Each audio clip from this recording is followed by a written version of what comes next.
અલ્ટ્રાટેક જમીન ખનનના મામલે અત્યારે મહત્વપૂર્ણ સમાચાર હાથ લાગી રહ્યા છે।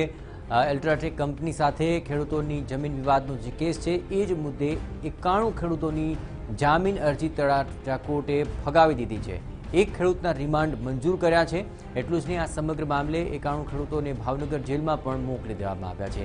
આપણે જણાવી દઈએ કે અલ્ટ્રાટેક કંપની સાથે ખેડૂતોના જમીન વિવાદને લઈને જે સમગ્ર ઘટનાક્રમ રહ્યો તે બાદ ખેડૂતોએ ખૂબ જ વિરોધ પણ નોંધાવ્યો હતો। આ સમગ્ર મામલે ખેડૂતો પર લાઠીચાર્જ થયા હતા, પરંતુ આજે આ સમગ્ર મામલે જે કાયદાકીય કાર્યવાહી શરૂ થઈ હતી તેમાં 91 ખેડૂતોને ભાવનગર જેલમાં મોકલી દેવામાં આવ્યા છે। તેમની જામીન અરજીને પણ ફગાવી દેવામાં આવી છે।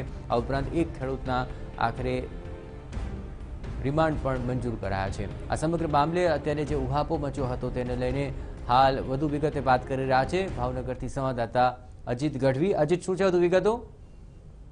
જયેશ, જે રીતે ભાવનગર જિલ્લાના મહુવા અને તળાજા તાલુકાના 13 ગામોની અલ્ટ્રાટેક સિમેન્ટના માઇનિંગ ને જે કામ શરૂ થયું 2 દિવસ પહેલા, અને જે પોલીસ અને જે ખેડૂતો વચ્ચે ઘર્ષણ થવાની ઘટના બની હતી, જેની અંદર 6 પોલીસ કર્મીઓ ઇજાગ્રસ્ત થયા હતા અને અન્ય ખેડૂતો પણ ઇજાગ્રસ્ત થયા હતા, જેમાંથી 28 ખેડૂતોને ભાવનગર ખાતે સારવાર માટે લાવવામાં આવ્યા હતા। આ સિવાય જે સમગ્ર ઘટનાની અંદર ભાવનગર પોલીસ દ્વારા આશરે 92 જેટલા ખેડૂતો અને મહિલાઓની અટકાયત કરવામાં આવી હતી અને તમામ લોકો પર જુદા જુદા રાયોટિંગ થી લઈ અને જુદા જુદી કલમો નીચે કડક કલમો નીચે તેના પર કાર્યવાહી કરવામાં આવી હતી અને તમામ જે 92 ખેડૂતો હતા, મહિલા પુરુષ સાથેના, તે તમામને તળાજા કોર્ટમાં રજૂ કરવામાં આવ્યા હતા।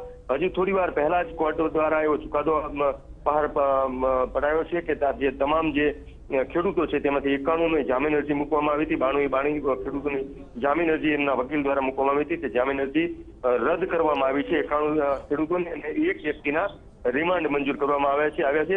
પોલીસ સૂત્રો પાસેથી મળતી માહિતી અનુસાર આ તમામ જે ખેડૂતો છે તે ખેડૂતોને થોડી જ વાર પછી ત્યાંથી તળાજાથી ભાવનગરની જે જિલ્લા જેલ છે ત્યાં લાવવામાં આવશે। ખૂબ જ મોટી સંખ્યામાં સૌથી મોટો સવાલ એ પણ છે કે ભાવનગર જિલ્લા જેલની અંદર હાલમાં કેદીઓની સંખ્યા ખૂબ જ વધુ માત્રામાં છે, ત્યારે આટલી મોટી સંખ્યામાં જે આરોપી તરીકે લાવે છે કે જે ખેડૂતો છે જેમની અટકાયત થઈ છે, જેની કોર્ટે જામીન મંજૂર પણ રદ કરી છે, તેમને ક્યાં રાખશે? બિલકુલ, આભાર અજીત।